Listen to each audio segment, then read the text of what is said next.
ختم نبوت زندہ باد، ختم نبوت زندہ باد، زندہ باد۔ قرآن، حدیث، اجماع، قیاس، یہ چاروں طریقے سے جو بھی مسئلے آتے ہیں امت کے اندر، یہ ہمیں ماننا چاہیے۔ لیکن لوگوں میں ان چاروں سے ہٹ کر کے پانچویں چیز بھی ہے، بڑے بوڑھوں کا قول، عورتوں کی باتیں، بڑوں کی باتیں، اور وہ بڑے کون ہیں نہیں معلوم، بڑوں نے یہ کہا، پرانے لوگ ایسا کہتے ہیں۔ قرآن، حدیث، اجماع، قیاس، چاروں کے علاوہ یہ پانچواں ہے، بڑے لوگ، پرانے لوگ، خاندانی رسم و رواج اور پرمپرا، یہ بھی کوئی شرعی حیثیت رکھنے والی چیز ہے؟ کسی آدمی کا انتقال ہوتا ہے، انتقال ہوتے ہی بڑے بوڑھے وہاں کھڑے ہو جاتے ہیں اور کہتے ہیں کہ میت کے پیر اب قبلے کی طرف کر دو۔ کیا کہتے ہیں؟ کسی آدمی کا انتقال ہوا، مرتے ہی وہ بڑے بوڑھے آ جاتے ہیں فتویٰ دینے کے لیے، میت کے پیروں کو قبلے کی طرف کرو، اس لیے کہ میت کے پیروں کو قبلے کی طرف کرنا چاہیے۔ زندگی میں جب آدمی زندہ ہو تو قبلے کی طرف پیر کرنا جائز نہیں ہے۔ مرنے کے بعد جس نے کبھی زندگی میں پیروں کو قبلے کی طرف نہیں پھیلایا، مرنے کے بعد آپ اس کے پیروں کو قبلے کی طرف کر رہے ہیں۔ پوچھے جانے پر کہتے ہیں کہ نہیں، بہشتی زیور میں ایسا ہے۔ بہشتی زیور میں کیا ہے؟ کم پڑھے لکھے لوگ جس کو عبارتیں سمجھ میں نہیں آتی، باتیں رہتی کچھ، سمجھ جاتے کچھ۔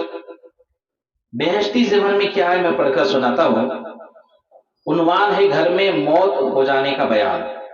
مسئلہ نمبر 1، جب آدمی مرنے لگے تو اس کو چت لٹا دو، اس کے پیر قبلے کی طرف کر دو اور سر اونچا کر دو تاکہ منہ قبلے کی طرف ہو جائے۔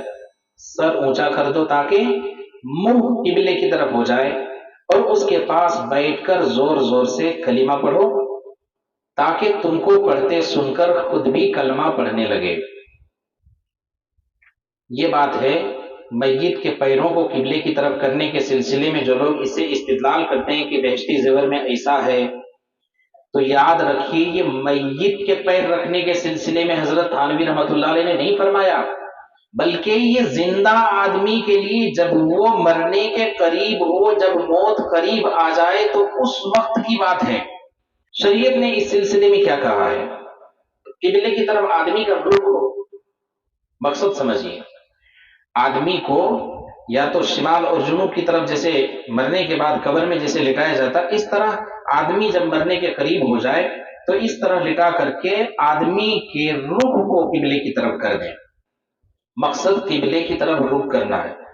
اگر ایسا نہیں ہو سکتا ہے تو لکھا گیا ہے، بتایا گیا کہ آدمی جب مرنے کے قریب ہو، آدمی بھی زندہ ہو، تب کی بات ہے یہ، تو آدمی کے پیروں کو قبلے کی طرف کر دیا جائے اور آدمی کے سر کو ذرا اونچا کیا جائے، نیچے کی طرف کچھ رکھا جائے، تکیہ رکھا جائے یا کوئی چیز رکھا جائے جس سے آدمی اونچا ہو جائے، اور آدمی کا جو چہرہ ہو وہ قبلے کی طرف ہو جائے، مقصد یہ ہے۔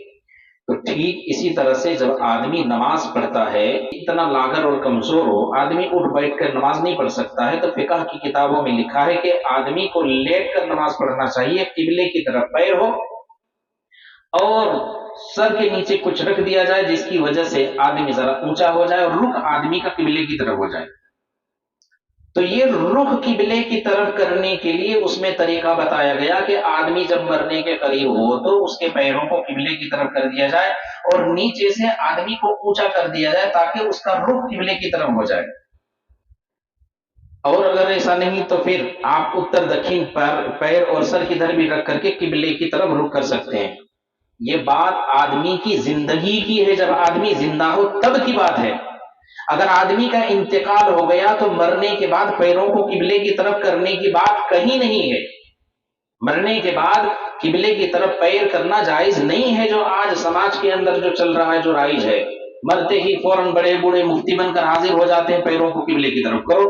جس آدمی نے زندگی میں کبھی قبلے کی طرف پیر نہیں کیا، آج کی یہ بڑے بوڑھے آ جاتے ہیں فتویٰ دینے کے لیے کہ میت کے پیروں کو قبلے کی طرف کر لو۔ جس آدمی کو استنجا کرنے کے طریقے نہیں معلوم، جس کو التحیات نہیں معلوم، جس کو دعائے قنوت نہیں معلوم، جس کو ثنا نہیں معلوم، جس کو درود نہیں معلوم، جس کو سورہ فاتحہ نہیں معلوم، وہ آدمی کسی آدمی کے مرتے ہی فوراً مفتی بن کر کے آ جاتا ہے فتویٰ دینے کے لیے کہ میت کے پیروں کو قبلے کی طرف کرو۔ دارالعلوم دیوبند کا فتویٰ اس سلسلے میں کیا ہے؟ قریب الموت انسان کو داہنی کروٹ لٹانا مسنون ہے۔ سنت طریقہ یہی ہے کہ آدمی کو داہنے کروٹ لٹا دیا جائے جبکہ مریض کو تکلیف نہ ہو۔ اگر مریض کو تکلیف ہو تو پھر اس میں لکھا ہے ورنہ اس کے حال پر چھوڑ دینا چاہیے، اور چت لٹانے کی صورت میں پاؤں قبلے کی طرف ہوں اور سر کو کسی قدر اونچا کر دینا چاہیے۔ یہ صورت بھی جائز ہے، جائز ہے کہ اس طرح سے بھی آپ سر کو اونچا کر کے قبلے کی طرف رخ کر سکتے ہیں، لیکن اس کو زندگی میں بتایا گیا، لوگوں نے اس کو مرنے کے بعد کی طرف منتقل کر دیا۔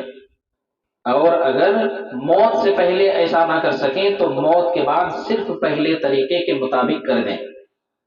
اور پہلا طریقہ کیا ہے؟ انسان کو داہنی کروٹ لٹا دیں، یعنی شمال جنوب لٹا کر داہنی کروٹ کر دیں۔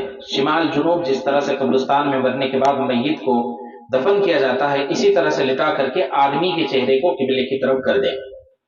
یہ دارالعلوم دیوبند کا فتویٰ ہے، حدیث کے حوالے سے یہ بات بیان کی گئی ہے۔